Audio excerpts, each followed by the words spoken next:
There are days when parenting feels heavy, when the noise is loud, when correction feels constant, when responsibility never pauses. And in those quiet moments you ask, Lord, how can I raise godly children when I feel overwhelmed myself? If you've ever felt that tension, this message is for you.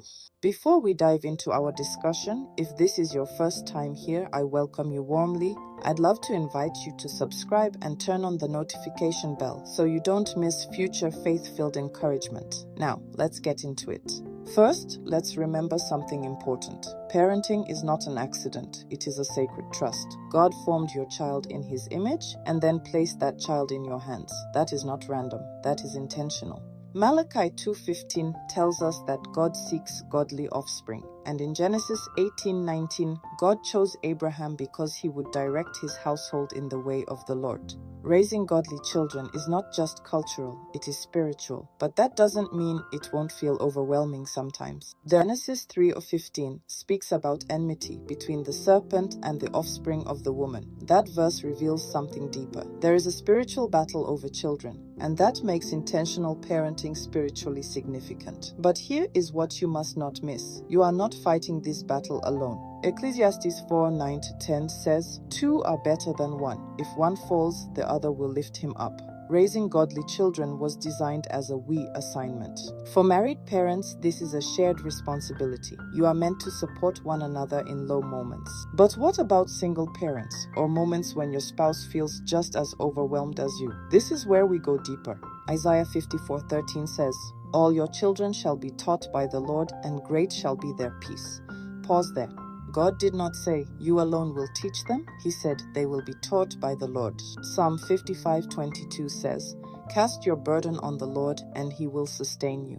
Overwhelm is often a signal that you are carrying what God asked you to share with Him. When you bring your parenting burden to God in prayer, something shifts. You stop parenting alone. Now let's balance this. Casting your care on God does not remove your responsibility. Proverbs 22:6 says, "Train up a child in the way he should go." You still train, you still guide, you still discipline, but you do it with grace instead of panic. Faith without action is incomplete. God teaches your child through you. Your life becomes a living sermon. Children learn more from what they see than what they hear. If they see prayer in you, they learn prayer. If they see integrity, they learn integrity.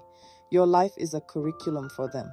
Parenting requires balance. Love without boundaries creates chaos. Boundaries without love create distance. Proverbs 13:24 reminds us that discipline done in love is necessary, but discipline must correct, not transfer frustration. Training a child in the way of the Lord begins with training oneself in the way of the Lord. Children learn faster from what they see than what they are told. God is teaching your child through you. So, stay prayerful, stay present, stay available. Now, how do you raise godly children when you feel overwhelmed? You remember, it is not an I assignment. It is a we assignment. And ultimately, it is a God assignment. When God is heavily involved, heavy responsibilities become grace-filled assignments. You may still have long days, but you will not feel alone in them. And I pray that the Lord bless you with children who bring peace to your home and joy to your heart. Amen. If this message spoke to you, I'd love to hear from you. Leave a comment below and let's talk about it.